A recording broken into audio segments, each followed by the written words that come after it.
Dňa 18. októbra sa žiaci nižších ročníkov zúčastnili besedy s bývalými učiteľmi a vychovávateľkami školy.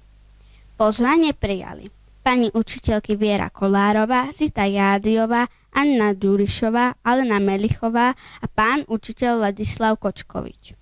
Prišli aj pani vychovávateľky Mária Školníková a Terézia Kováčová.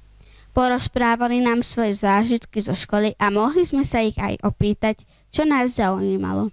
Dozvedeli sme sa napríklad, že v triedach sa v tom čase kúrilo kachľami a používali sa latriny na dvore. Žiaci sa učili pomalším tempom ako dnes, boli slušnejší a učiteľov poslúchali. Zaujímavé bolo aj to, že žiaci trávili v školskom klube, teda v družine, čas do obeda a vyučovanie prebiehalo po obede. Takže žiaci chodili domov až po tme.